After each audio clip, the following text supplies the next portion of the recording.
যেহেতু শীত পড়ছে একটু হয়তো কিছু কম্বল নিয়ে আসছি আপনাদের, জানি এটাতে হয়তো আপনাদের যতটুকু ছিল আমরা চেষ্টা করেছি। আপনারা যারা মুরব্বী আছেন আমাদের জন্য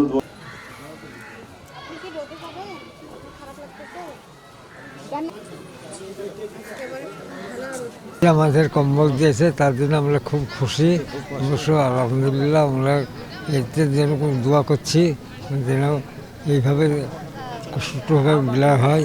এই শীতে খুব কষ্ট করেছি, কষ্ট রাতে আমরা কম্বল পেয়েছি, তার জন্য আপনাদের খুব আমরা অন্তর সন্তোষ হয়ে আছি, আমরা খুব খুশি। আমরা জাড়ে মরছি, একটা প্রশাসন কম্বল দিল, একটু ভালো হলো না? জনগণের উপকার হলো, তাছাড়া লাভ হলো জনগণের। যে কষ্টের পড়তে না বিশাল কষ্ট যারা কি গাই দিবার এগিয়ে বুঝেছেন বাবা, যে এই দিলে আরো দিলে আলো দিলে এ দেশ উন্নতিতে থাকবে ভালো। প্রশাসন যদি কারবার করে আর যদি অন্যজনের হাতে দেয় বাপ, এইসব মাল পাওয়া যায় না, বুঝেছেন বাপ? এটা নিকালের কথা বলে দিন আপনাকে। আমাদের পেন্সিল, খাতা, কলম, চকলেট, রুল এগুলো দিয়েছে, আমরা খুব খুশি হয়েছি। বিজিবির মেইন কাজটা আসলে সীমান্তের সাথেই, সীমান্তের মানুষের সাথে, এই এলাকার মানুষের সাথে আমাদের চলাফেরা, থাকা, খাওয়া সব কিছু। এই সীমান্তের আজকে এই ছোট ছোট বাচ্চাগুলো আছে, এদেরকে জাস্ট একটু উৎসাহ দেওয়ার জন্য, নতুন বছরের শুরু, নতুন ক্লাসে উঠলো, এদেরকে উৎসাহ দেওয়ার জন্য আমাদের পক্ষ থেকে কিছু শিক্ষা সহায়ক সামগ্রী আমরা দিয়েছি। এতে যদি এদের উৎসাহ একটু বাড়ে এবং তারপরে যদি ভালো মতো পড়াশোনা করে, একসময় এরাই তো দেশ গড়বে। এই সীমান্তের ভবিষ্যৎ এদের উপরে নির্ভরশীল। এরা ভালো মানুষ হবে, আমাদের সীমান্ত নিরাপত্তা বাড়বে, সার্বভৌমত্ব কিভাবে রক্ষা করতে হয় সেই জ্ঞান এদের বাড়বে এবং সর্বোপরি আমাদের দেশের উন্নতি হবে। আর এই সীমান্ত এলাকায় তো আপনারা জানেন শীতের মাত্রা একটু বেশি, এই জন্য আমরা সবসময় চেষ্টা করে থাকি এই এলাকার মানুষজনকে শীতের সময় একটু সাহায্য করার জন্য, যাতে এনাদের শীতটা একটু নিবারণ হয়। এছাড়া এইটাও আমাদের একটা জনগণের সাথে যে আমরা আছি, আমরা যে তাদের সাথে থাকতে চাই সম্পৃক্ত, সেটারও একটা মাধ্যম হচ্ছে আমাদের এই কার্যক্রমগুলি। আমরা কিছুদিন পরে আবার মেডিকেল ক্যাম্পেইন করব, অতীতেও করেছি।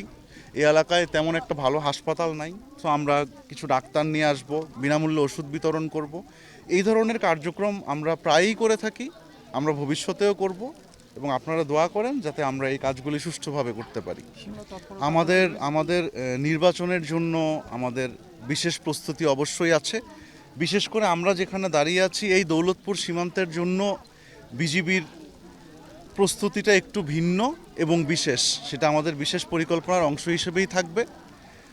এছাড়াও কুষ্টিয়া জেলার অন্যান্য যেই উপজেলাগুলি আছে সেখানেও বিজিবির সরব উপস্থিতি থাকবে, তার জন্য আমরা কাজ করছি।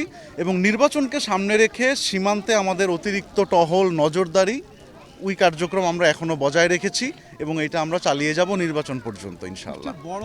আমি তো আসলে কোনো রাজনৈতিক ব্যক্তি কি বলেছে সেটা নিয়ে তো আমি আসলে কমেন্টস করতে পারি না, বাট আমার কাছে মনে হয় এটা শুধু রাজনৈতিক ব্যক্তিবর্গ না, যে কেউ যদি এই ধরনের কোনো তথ্য পেয়ে থাকে এবং আমাদেরকে জানায়, মোস্ট ওয়েলকাম। আমরা ডেফিনেটলি এখন পর্যন্ত কোনো দিনই বিজিবি আপনাদেরকে হতাশ করে নাই, সামনেও করবে না। আর লোকমুখে কিছু কথা প্রচলিত আছে যে আসে, বাট কয়জন দেখাতে পেরেছে, কয়জন বলতে পেরেছে যে ও নিয়ে আসছে?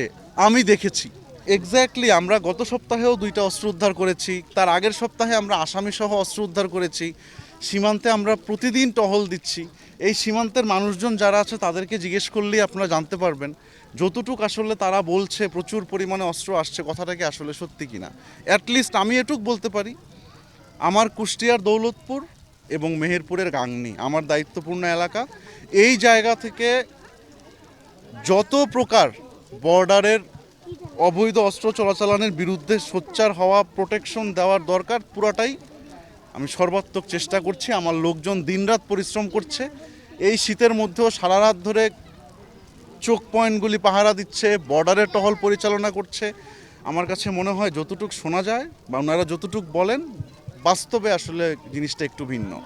নিত্য নতুন এবং ফিরে আসা গ্রাহকদের জন্য নগদে চলছে ক্যাশব্যাক সহ প্রতিদিন হাজারো উপহার জেতার সুযোগ। হবে আশা আর ফেরা সারপ্রাইজ সেরা।